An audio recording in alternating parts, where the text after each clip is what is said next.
Hello, everyone, and welcome to another episode of the Bull Take Scouting Podcast. Today, we're joined by special guest, 2023 NFL Draft prospect and former UNLV linebacker, Austin Ajiake. How you doing today, Austin? I'm blessed. I'm doing good. How you guys doing? We're doing Good. well. So when we do this interviews, we like to kind of retrace the prospect's full football journey. So we like to start asking, when did you start playing football and what made you fall in love with the game? Yeah, so I started playing when I was 7. Is when I first signed up for football. I was playing other sports as well growing up. Baseball and basketball and football were the main three. I kind of just, as I matured, as I got older, I started to realize that, football was the sport that I loved to play the most. And that was about 8th grade is when I made that decision that I'm going to pursue football to the best of my ability. Was there anything that was kind of the catalyst for that, or was it just like the whole just love the game in general? Love the game, and then I was also looking at what game, like whatever direction I choose, what's going to give me the best chance to succeed. And I realized that I was okay at basketball, I was okay at baseball, but I was playing well at football. So I decided at that moment that I'm going to take this as far as I can. Yeah, that makes a lot of sense. And so you went to a prep school for football, which gave you a good path to succeed. And you were actually primarily a running back in high school. So how did that play out for your recruiting process? You ended up picking UNLV, which, from my understanding, actually offered you as a running back, whereas other schools weren't. Is that kind of what played into the decision to choose UNLV? Yeah, that's funny. I actually chose UNLV because they wanted me to play running back, and at the time, that's the position that I wanted to play. That's the position that I've always played throughout my entire life. So I had a couple different offers for linebacker that I declined just because I wanted to play running back. Like you mentioned, I came out of Bellarmine College Prep. I wasn't, I was a 2-star running back. I wasn't highly recruited, primarily just Mountain West. But as soon as I got to campus at UNLV, they kind of made that transition and told me I was going to play linebacker, and I'm glad that I ended up doing that. They probably knew what they were doing all along. Yeah, they wanted me to try to get me in the doors, however they could. So yeah, well, it worked, and I find it interesting that the running back background, especially for a linebacker. Do you think that's something that's really served you well in terms of being able to think like a running back and diagnose run plays? 100%, 100%. Not only just thinking like a running back, but just thinking from an offensive perspective. I understand the run game a lot better just because I was a running back, just on the other side of it. Sometimes I like to just visualize myself as a running back just on the other side of the ball. So I'm just a lot of times we're matching the running back's path. We're trying to be a couple steps ahead of them just to see what kind of angles they're going to take. So all that kind of stuff helped me with my background as running back, just understanding blocking schemes and understanding what the offense is trying to get defenders to do. Yeah, I mean, that running back background must have helped with that transition to eventual linebacker. But the first 3 years of your college career, you didn't really get to start that much, and you played majority special teams. So what went into that transition, those first 3 years? Was it tough, difficult? Just kind of enjoy the process? Kind of talk us through those first 3 years of your college career. Yeah, so like you mentioned, the first 3 years I was all special teams. I actually never started a game at linebacker for the first 3. And I just feel like linebacker is it's a position that takes time to develop. There's a lot of nuances. There's a lot of things that, with reps comes experience. So just getting those reps and the more I got, more times, more practices, more seasons, more games went along, the more comfortable I felt in the position. And that's really all it was. Once I got the reps and, was able to actually get game-like reps, that's when I kind of understood, like, okay, this is the speed of the game. This is what's going to help me succeed. This is what, didn't work, so I'm not going to try that again. But, just taking notes of everything and then building a pretty, like, a legit offseason plan that I kind of built these past 2 years to, like, target all the weaknesses in my game that I wanted to target specifically. Yeah, maybe talk us through those off-season, plans if you can a little bit for anyone, listening that might be interested in that kind of stuff. Yeah, so, I mean, after a season, I might take a couple of days off, but then I'm back in the weight room the next day or the next week. I think nothing crazy at the end of the season. You don't want to burn yourself out, but just staying active and staying in that mode kind of, I like to say you never have to get in shape if you just stay in shape. So just staying with that staying in that mode kind of 365 days out of the year, and then just slowly incorporating football like into the off-season training. So I began with a lot of just weight and speed training, and then I was maybe a month or two off of football, and then I'll get back to striking the hand shield, and I'll do 100 strikes a day, just slowly getting my way back into the linebacker mentality. And then as the months go, just working on my drops, my hips. When spring ball rolls around, that's kind of when I like prior to that when I really get into like the football mode. And then film is all year round. There's always some film you could watch, whether it's breaking down the opponents for the next year or breaking down your own film and seeing what you can improve upon. So that's just kind of how I approach the off season, and I think it's a great opportunity to separate yourself. Yeah, it's a really enlightening answer. And the offseason has definitely paid off because you went from in those 3 years never starting a game to being super productive in 2021. You kind of give a sneak peek of what was to come in 2022 as you were limited to just 8 games with that broken wrist that you suffered at the end of the season. But then in 2022, you absolutely took off. You had a monster season with 132 tackles, and now you're on the cusp of becoming potentially an NFL draft pick. So at what point in that process did you start to realize that, the NFL could be a realistic goal? Yeah, I think just as the years went on, it became more and more realistic. I think for me, I really have tunnel vision, and I focus on what I'm doing at the time. So I never even really put that much thought into the NFL. I thought, just make myself the best college linebacker possible, and then, the NFL would be a byproduct of that. So it wasn't, it was always there, and it was always something I knew that I wanted to work towards, but I knew that I had to do A, B, and C before I could even think of that. So, but yeah, now that I'm on the cusp of it, I just really feel blessed and grateful, like for the position that I'm in, and just it makes me want to push on the gas even more. Absolutely. Well, let's dive into your tape because we're talking about you as an NFL draft prospect, and for any scouts that are listening, how about you break down what you do best on the football field, what you can bring to an NFL team? Yeah, I just think my instincts and my athleticism as a linebacker is kind of what I lean on to make plays, and it's just like we were talking about understanding offense, and that comes a lot in the film breakdowns that I do. So obviously our coaches give us a scouting breakdown of the opponent, but I'm Sunday after the game, I'm already in the lab, my office, where I'm just creating my own separate film study sheet. So I'm always trying to learn what the opponents are doing to us, and that way I could play a couple of steps ahead of everybody else. And then just like I said, my athleticism, I know how to get to the ball. I finish tackles, striking and getting off blocks. So those are kind of things that I pride myself in my game on. Yeah, I mean, those are all huge things for a linebacker. But every good NFL prospect knows that they have some things to work on, some areas to improve. What are some things that you're looking to improve specifically this offseason as you enter, your first potential NFL season? Yeah, no, of course, there's definitely always work to be done, and always things that need improvement. I think for me specifically this offseason, I've been really focusing and honing in on my pad level and just playing low. That's how you create explosion, getting off blocks, and also finishing tackles. So just reminding myself to constantly in every drill that I'm doing, even if it's a 50% drill, I'm having the correct pad level, so my body and my mind is used to playing in that position. So that's one of the things. Striking is another one. I want my strike on blocks to be more effective and more of a punch behind it. So I've been doing a lot of that this offseason. And every offseason I kind of pick 3 or 4 different things that I want to improve upon, and then I just attack it. Yeah, I think those are really good answers. And what's also important for NFL teams to know is that on top of what you can do on the football field, you're also a tremendous leader off the field because you were named as your team captain. You represented your team at media days for Mountain West events. And so coming in as a 2-star recruit and ascending to that level where you were really able to establish yourselves as one of the leaders of your team, how do you develop those leadership skills over your years at UNLV?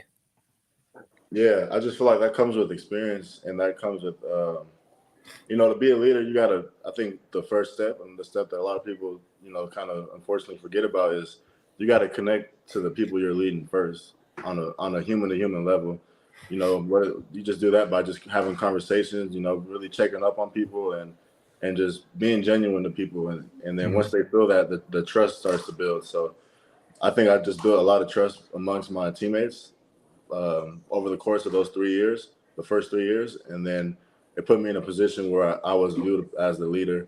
And then, also as a linebacker, you're kind of the quarterback of the defense, so you got to be the vocal leader on the field. And I'm always continuing to refine and redefine my leadership skills. But I think that the first thing you got to do is know how to connect to the people that you're leading and build that trust amongst each other.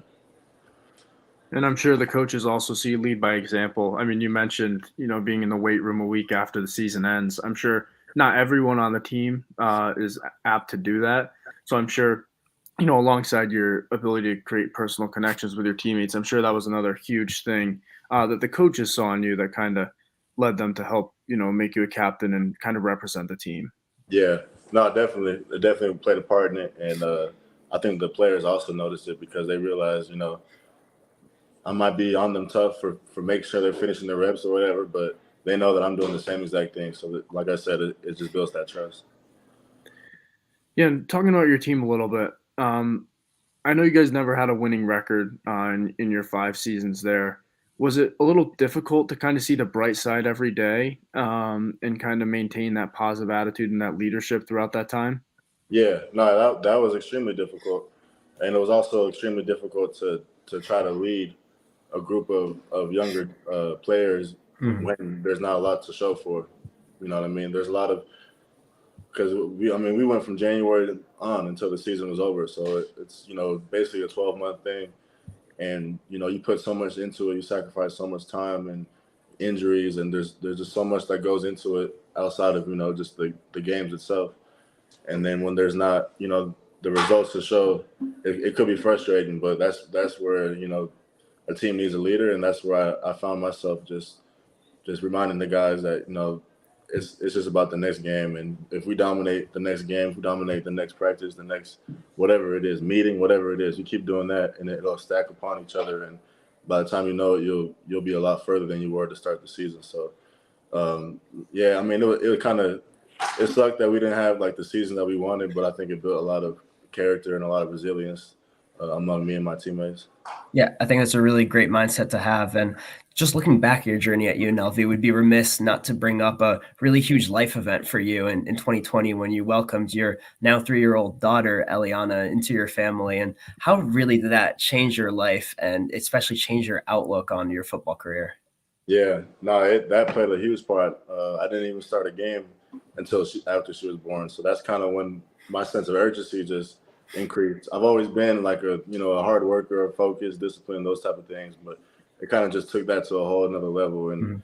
just I started regimenting my days, and everything that I do is intentional, and no wasted minutes throughout the day, and I think I carry that same mindset onto the field, just being real intentful with every movement that I make and understanding the game. But just having her here, it's kept me focused. I just if I'm not working out, if I'm not at practice or watching film, like I'm here at the house and I'm playing toys with her, and we're just enjoying each other, enjoying being around each other. So it's been great, and it's helped me not only with my leadership skills, but just my focus and my mindset overall. Yeah, it's going to be really great for her to grow up alongside you as a football player and see your career unfold. And has it been difficult also to be able to balance the time demands of football and your family? Yeah, no, it's definitely been difficult. I knew going in that it was going to be challenging, though. I embraced that challenge, but Mhm. it was difficult, and it still is difficult, just with time management and, like I said, a lot of sacrifices. Working jobs in the off season just so I can have some extra money. So, but it's all for a good cause, and I wouldn't want it any other way.